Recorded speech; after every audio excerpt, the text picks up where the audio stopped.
नमस्कार दोस्तों, स्वागत है आप सभी का आपके अपने YouTube channel exam crack with educator में। डियर स्टूडेंट्स, आज की क्लास में हम बात करने वाले हैं जिला उदयपुर के लिए आपकी आंगनवाड़ी की भर्ती है वो आ चुकी है और इसी वैकेंसी के बारे में आज की क्लास में हम बात करने वाले हैं। आपकी जानकारी के लिए बता दूं, राजस्थान में लगातार प्रत्येक जिले के लिए आपकी जो राशन डीलर की भर्ती है ना वो और आपकी आंगनवाड़ी की भर्ती है ना, ये दोनों भर्तियाँ जारी की जा रही है। ठीक है, और इन दोनों भर्तियों की लेटेस्ट अपडेट आपको हमारे इसी चैनल पर दी जा रही है।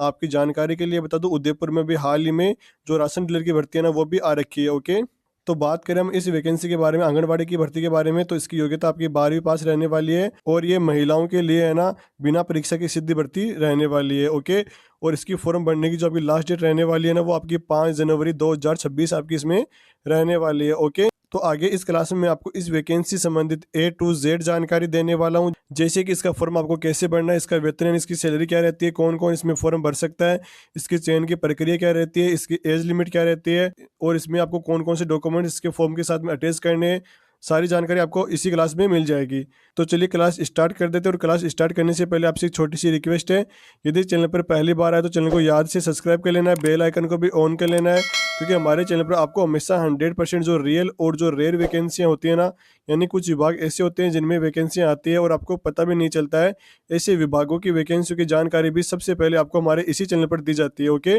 और साथ में करंट अफेयर के टॉपिक भी आपको हमारे इस चैनल पर करवाए जाते हैं। तो चैनल को सब्सक्राइब करने के साथ में ही वीडियो को लाइक कर देना है और इस वीडियो को अपने सभी साथियों के साथ में ज़्यादा से ज़्यादा शेयर भी कर देना है। ठीक है, ताकि वो भी इस वैकेंसी का फ़ायदा उठा सके। तो चलिए मैं आपको इसके नोटिफिकेशन पे लेकर चलता हूँ और उसी के माध्यम से आपको सारी जानकारी आगे की देने वाला हूँ। ओके, तो डियर स्टूडेंट्स, मैंने आपके सामने इसका जो ऑफिशियल नोटिफिकेशन जारी किया गया अभी हाल ही में वो ओपन कर लिया है। इसमें आपको लिखा हुआ दिख जाएगा, देखो आपको दिखा देता हूँ, थोड़ा इसको हम जूम कर लेते हैं।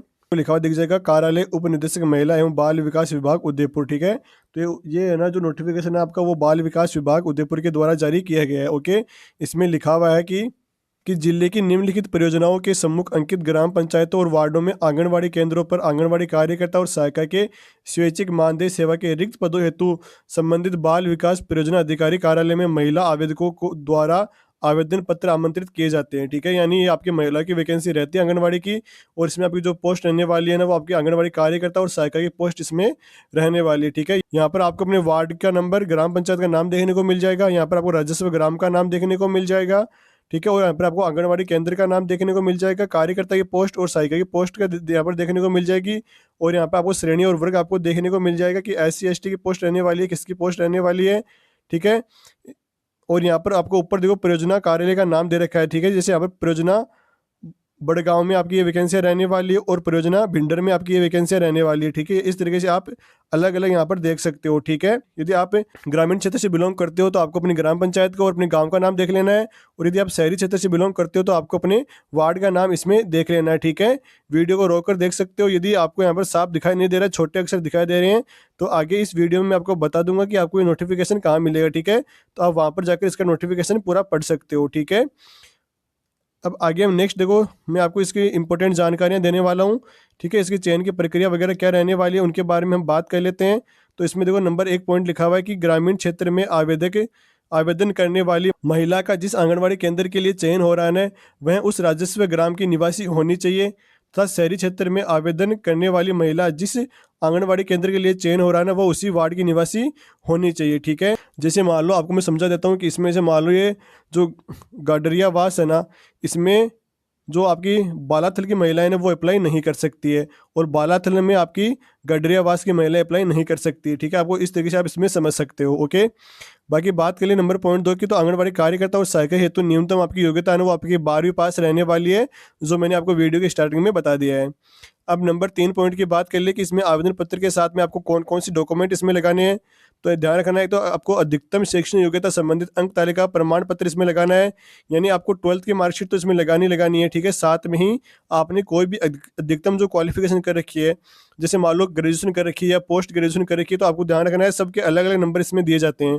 जितनी ज़्यादा आपकी अधिकतम क्वालिफिकेशन होगी उसी के अनुसार आपको इसमें नंबर दिए जाते हैं और उसी के अनुसार आपका इसमें सिलेक्शन किया जाता है। ठीक है, सेकेंडरी की अंक तालिका प्रमाण पत्र यानी 10वीं की मार्कशीट आपको लगानी है।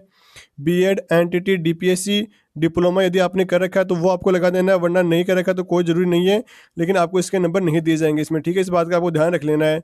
नेक्स्ट नंबर पॉइंट 4 है कि मतदाता का पहचान पत्र, आधार कार्ड, जन आधार कार्ड इन सब की आपको फोटोकॉपी लगानी है। अनुसूचित जाति, जनजाति, अन्य पिछड़ा वर्ग, विशेष पिछड़ा वर्ग, आर्थिक पिछड़ा वर्ग, अल्पसंख्यक वर्ग, दिव्यांगजन होने का प्रमाण पत्र यदि आपको लगाना है तो आप लगा सकते हो, वरना कोई ज़रूरी इसमें नहीं है। आंगनवाड़ी कार्यकर्ता, सहायिका, आशा सहयोगिनी, साथिनी के रूप में 1 वर्ष का कार्य अनुभव का प्रमाण पत्र यदि आपके पास में है तो आप लगा सकते हो। नंबर 7 पॉइंट है ANM, GNM, Ayurveda nursing, RSCAT, PGDCA के प्रशिक्षण का प्रमाण पत्र यदि आपके पास में है तो वो भी आपको इसमें लगा देना है। विधवा, तलाकशुदा होने का प्रमाण पत्र, ठीक है, वो आपको लगाना है। इत्यादि दस्तावेजों की स्व प्रमाणित प्रति अनिवार्यता संलग्न की जाए। दस्तावेजों के आधार पर मूल्यांकन प्रपत्र तैयार किया जाएगा। ठीक है, आपको इन सभी जो डॉक्यूमेंट्स है ना, इनकी फोटोकॉपी पर अपने सिग्नेचर कर जो फॉर्म है ना उसके साथ में अटैच करना होगा। ठीक है, इसमें देखो शायद ना जो पोस्ट ग्रेजुएशन होता है ना उसके आपको 2 नंबर दिए जाते हैं, ग्रेजुएशन का आपको 1 नंबर दिया जाता है, यदि आपने बीएड कर रखा है तो उसके भी शायद 2 नंबर आपको दिए जाते हैं।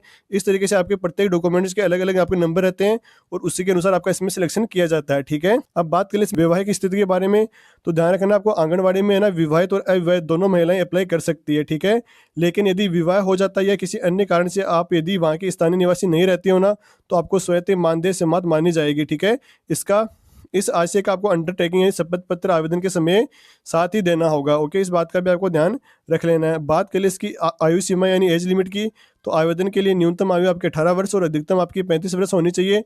लेकिन अनुसूचित जाति, जनजाति, विधवा, तलाकशुदा, परित्यक्ता एवं विशेष योग्यजन जो महिलाएं हैं ना उनके लिए अधिकतम आयु 40 वर्ष हो सकती है। ठीक है, इस बात का आपको ध्यान रख लेना। और आपकी जो एज कैलकुलेट की जाएगी ना वो आपकी विज्ञप्ति जारी होने की तिथि को की जाएगी। ठीक है, उस तिथि को आधार मानकर आपकी एज कैलकुलेट में की जाएगी। और साथ में आपको विधवा हेतु प्रमाण पत्र के रूप में आपको अपने पति का मृत्यु का प्रमाण पत्र देना होगा और साथ में आपने पुनर्विवाह नहीं किया है इसका आवेदन पत्र की घोषणा में अंकन करना आवश्यक होगा।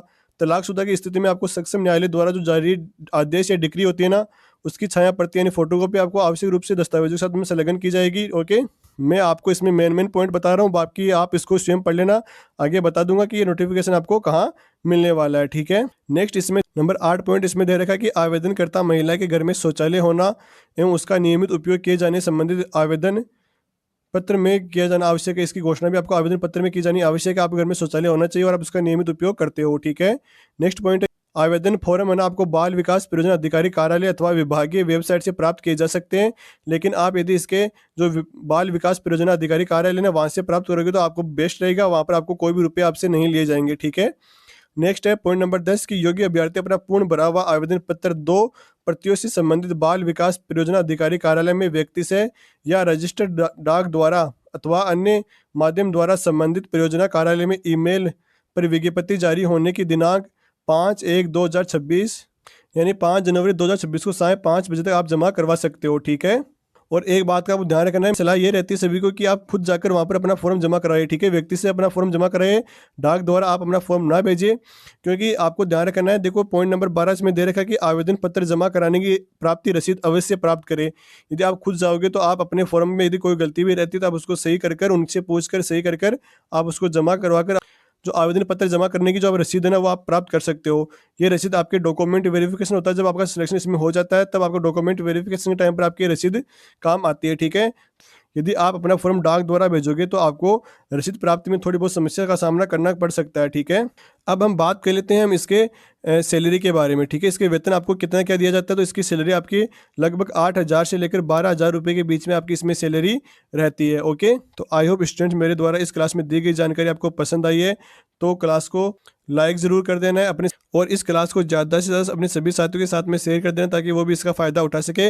और यदि अभी तक चैनल को सब्सक्राइब नहीं किया तो प्लीज़ चैनल को भी सब्सक्राइब कर ले और बेल आइकन को भी ऑन कर लेना है। ठीक है, बाकी आपको ये नोटिफिकेशन हमारे टेलीग्राम चैनल और व्हाट्सएप चैनल दोनों पर मिल जाएगा और इन दोनों की लिंक आपको वीडियो के नीचे डिस्क्रिप्शन बॉक्स में ही मिल जाएगी। ठीक है, वहाँ से जाकर आपको इनको भी ज्वाइन कर लेना है और ये नोटिफिकेशन भी आपको वहीं पर मिल जाएगा। ओके, तो धन्यवाद, जय हिंद, जय भारत। फिर मिलेंगे एक और ऐसी नई क्लास के साथ में, तब तक टेक केयर।